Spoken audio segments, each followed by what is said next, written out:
দেখুন, যে ব্যাপারটা নিয়ে আপনারা বললেন সেটা হচ্ছে মধ্যমগ্রাম পৌরসভার অন্তর্গত ৩ নম্বর ওয়ার্ড, ওটা বিশ্বাসপাড়া। বিশ্বাসপাড়াটা মূলত হচ্ছে সংখ্যালঘু এলাকা এবং এদের এই জলের সমস্যাটা এবছরই নয়, প্রত্যেক বছরই এই সমস্যা হয় হুমায়ুনপুর বেল্ট থেকে বিশ্বাসপাড়া অবধি। এবং এর আগেও আমরা দেখেছি বারবার হুমায়ুনপুরে এরা পথ অবরোধ করেছে। কিন্তু গতকাল যে ঘটনাটা হয়েছে, 10 দিন ধরে সেখানে টাইম কলে জল আসছে না, কিন্তু বারবার সেখানে পৌরসভার যিনি কাউন্সিলর আছেন তাকে বারবার বলেছে, বলেও কোনো সুরাহা হয়নি। তাই গতকাল তারা মধ্যমগ্রামের বিধায়ক সহ চেয়ারম্যান সবাইকে ঘেরাও করে রাখে প্রায় ঘন্টাখানেক অবধি। তারপরে দেখা গেছে যে আজকে সেখানে জলের গাড়ি এসেছে। কিন্তু সব থেকে আশ্চর্যতম আমি দেখছিলাম গতকাল যখন ঘটনাটি ঘটছিল, যে 1-1.5 ঘন্টা ধরে ঘেরাও করে রেখেছে। সেখানে রথিন ঘোষ ঘেরাও অবস্থায় রয়েছে, যে যা পাচ্ছে কথা বলছে, কেউ কেউ আবার 4 অক্ষরের ভাষাও সেখানে শব্দ ব্যবহার করেছে। কিন্তু যখন মিডিয়া দেখলাম যে বিধায়ককে জিজ্ঞাসা করছিল যে এখানে বিক্ষোভ হচ্ছে, তখন দেখলাম বিধায়কও বলছে বিক্ষোভ না, এখানে আপনারা বিক্ষোভ দেখতে, এটা আবেগ। তা আমার কাছে প্রশ্ন হলো যে মধ্যমগ্রামের বিধায়ক তথা মন্ত্রী, খাদ্যমন্ত্রী, যার এলাকায় 10 দিন ধরে মানুষ জল পাচ্ছে না এই গরমে, তারপরে দাঁড়িয়ে ওখানে আবেগের কোনো কি জায়গা আছে? 1 ঘন্টা ধরে যদি একটা মন্ত্রীকে ঘেরাও করে রাখা হয়, সেটা কি আবেগের জায়গা?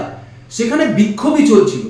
কিন্তু মান সম্মান এমন জায়গায় গিয়ে দাঁড়িয়েছে যে মধ্যমগ্রামকে এমনভাবে রং চকিয়ে দেখানো হয় যে মধ্যমগ্রামে বিরাট নাকি উন্নয়ন হয়। মূলত মধ্যমগ্রামের বিধায়ক, মধ্যমগ্রামের পৌরসভার চেয়ারম্যান, এদের অবস্থা অনেকটা কিরকম বলুন তো, চড়া মেকআপের মতো। মানে ওপর থেকে দেখতে মারাত্মক সুন্দর, কিন্তু যখনই আপনি মেকআপটা ধুয়ে দেবেন তখনই ওদের দিকে আর তাকানো যাবে না। এদের বিষয়টা ঠিক এরকমই দেখতে লাগে মধ্যমগ্রাম পৌরসভা। আজকে পৌরসভার একাধিক এলাকায় এর দিনের পর দিন এরকম জল সংকট দেখা দেয়, এগুলো আমরা দেখেছি। কিন্তু তার তো একটা সমূহ যে একটা যে প্রতিকার হবে, প্রতিকারটা তো 1-2 দিনের প্রতিকার না। জলের ট্যাঙ্কি দিয়ে দেবে সেখানে, সেটা তো প্রতিকার না। প্রতিকারটা তো স্থায়ীভাবে দরকার। কারণ দেখুন, এদের ভোটেই রথিন ঘোষ ক্ষমতায় আসে। ওখানে এই সংখ্যালঘুরাই কিন্তু রথিন ঘোষকে ভোট দেয়, এই সংখ্যালঘুরাই তৃণমূল কংগ্রেসকে ভোট দেয়, এই সংখ্যালঘুরা বিজেপিকে ভোট দেয় না। কিন্তু তারপরে দাঁড়িয়ে সেই সমস্ত এলাকার উন্নয়ন পর্যন্ত এরা পৌঁছে দিতে পারে না। কিন্তু এরা কি ভোট আসলেই বিজেপির জুজু দেখিয়ে, বিজেপির ভয় দেখিয়ে এরা ভোট ব্যাংকটাকে নিজের দিকে টানার চেষ্টা করে। এটা বারবার হয়ে এসেছে। কারণ মধ্যমগ্রামে শুধু জল সংকট নয়, সব থেকে বড় জ্বলন্ত ইস্যু এটাও রয়েছে মধ্যমগ্রাম হাসপাতাল।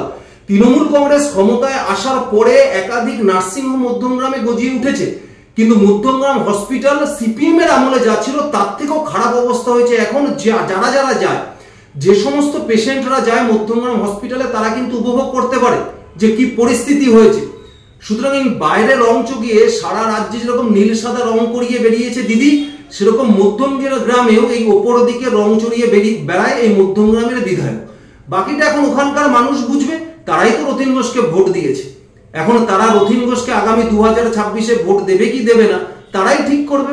কারণ এই জলের সংকট এর আগেও ঘটেছে, এখনো ঘটছে, আগামী তৃণমূল কংগ্রেস থাকলে এর পরেও ঘটবে।